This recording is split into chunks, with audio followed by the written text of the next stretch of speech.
Hola, ¿qué tal? Bienvenidos una vez más a este curso de acueductos y alcantarillados, auspiciado por Civil Engineering Podcast, el podcast que estabas esperando. En esta ocasión estaremos tratando la última parte de esta unidad 3 sobre líneas de conducción, almacenamiento y redes de distribución, donde hablaremos del diseño de la red de distribución de nuestra comunidad. Comencemos.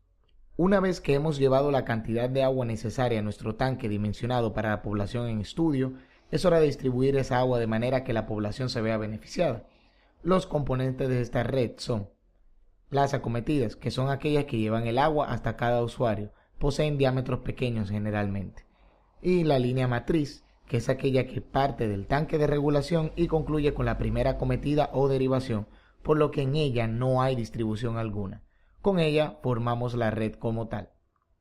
Vamos ahora a tratar los criterios de diseño. En primer lugar, el diámetro mínimo a ser utilizado es 3 pulgadas, aunque antes podíamos encontrar de algunas 2 pulgadas. Los diámetros disminuyen en la dirección del flujo. La red se divide en nudos y cada tramo está compuesto por 2 nudos. Un nudo representa un cambio en la condición hidráulica de la red. Es así como el tramo será nombrado, con los nudos que lo forman desde donde viene el agua hacia donde va.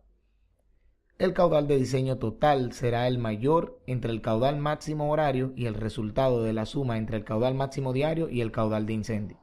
Se aplica la teoría del caudal unitario con la siguiente expresión. Esa longitud que tiene la misma no incluye la línea matriz. Es así como podemos entonces determinar el caudal que le corresponde a cada tramo. Solo debemos multiplicar el caudal unitario resultante por la longitud de ese tramo. El caudal de diseño de ese tramo será el caudal del tramo más los caudales de los tramos que dependen de él.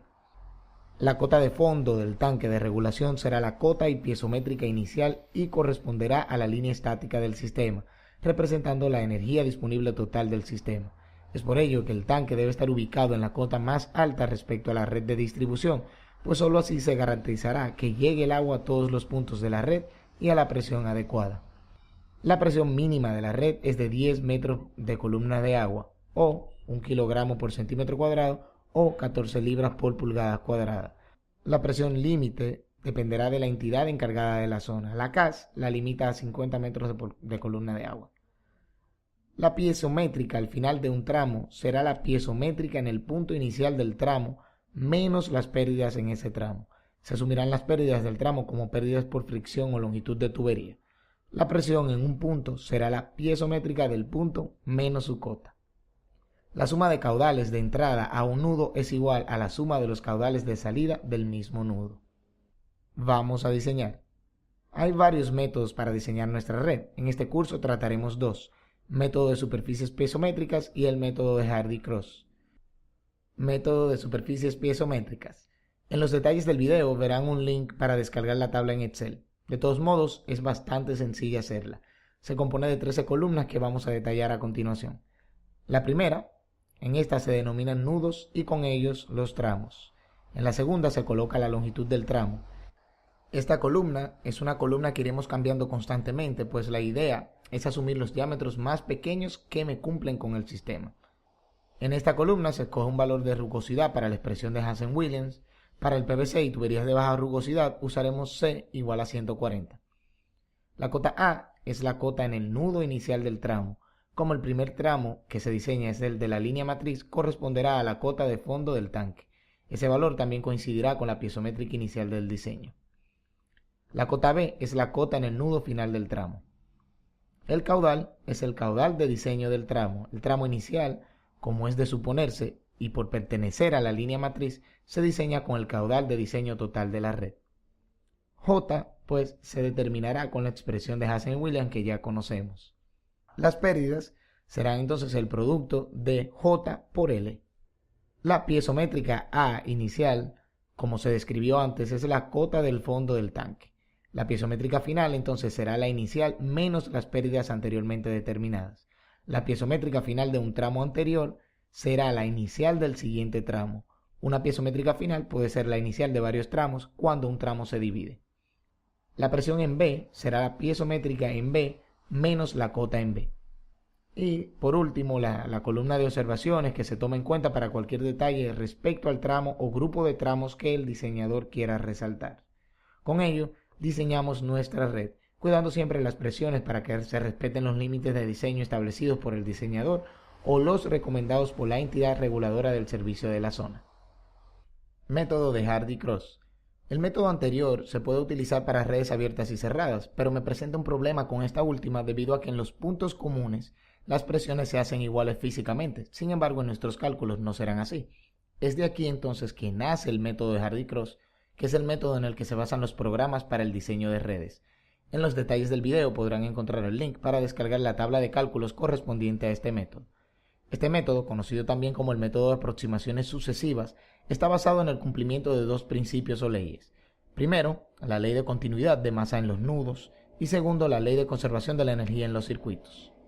El planteamiento de esta última ley implica el uso de una ecuación de pérdida de carga o de pérdida de energía, bien sea la ecuación de Hazen-Williams o bien la ecuación de Darcy y Weisbach. La ecuación de Hazen y Williams, de naturaleza empírica, limitada a tuberías de diámetro mayor de 2 pulgadas, ha sido por muchos años empleada para calcular las pérdidas de carga en los tramos de tuberías, en la aplicación del método de Cross. Ello obedece a que supone un valor constante para el coeficiente de rugosidad C de la superficie interna de la tubería, lo cual hace más simple el cálculo de las pérdidas de energía.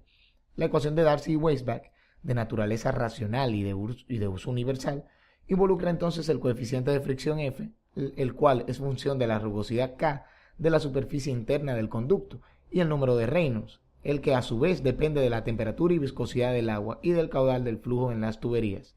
Independientemente de la ecuación que utilicemos, el método de Hardy-Cross es un método iterativo que parte de la suposición de los caudales iniciales en los tramos, satisfaciendo la ley de continuidad de masa en los nudos, los cuales se va corrigiendo sucesivamente con un valor particular, delta Q. En cada iteración se deben calcular los caudales actuales o corregidos en los tramos de la red.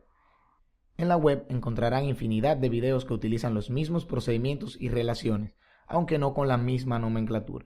Pero antes de explicar la tabla, hay algunos detalles que se deben tomar en cuenta. Los caudales se asumen positivos con relación al centro del circuito y las manecillas del reloj. Y al principio se asume una distribución de caudales, pues el método irá llevándonos a una distribución cada vez más correcta. La diferencia de caudal que se calculará en cada iteración es la que nos guiará a la respuesta correcta, por lo que se harán tantas iteraciones como sea necesario para acercar esta diferencia a cero. Volvamos a la tabla tomando como ejemplo la siguiente red cerrada de distribución de agua potable. La primera columna representa el circuito a analizar. La segunda representa el tramo a analizar. Hay que tomar en cuenta que uno de los tramos formará parte de dos circuitos. La tercera columna es la longitud del tramo correspondiente. La cuarta columna contiene el diámetro asumido para cada tramo. La quinta columna representa los caudales asumidos en un principio. La sexta columna corresponde a las pérdidas por fricción que serán calculadas por la expresión de Hazen y Williams que ya hemos visto en módulos anteriores.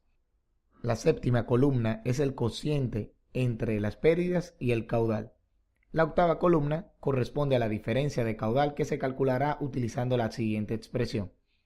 La novena columna es el resultado de la sustracción entre el caudal asumido y la diferencia de caudal. Una vez que agotemos esta etapa, volvemos a repetir el proceso desde la columna 6 y volvemos a realizar los mismos cálculos. Todo esto hasta que la diferencia de caudal sea mínima. Al final, una vez obtenido el caudal de cada tramo resultante del método y las pérdidas correspondientes, se adicionarán las columnas de cota A, cota B, piezométrica A, piezométrica B y presión con los mismos requerimientos que en el método anterior. Hasta aquí esta parte 3 y última de la unidad 3 sobre líneas de conducción, almacenamiento y redes de distribución de este curso de acueductos y alcantarillados. Hasta la próxima.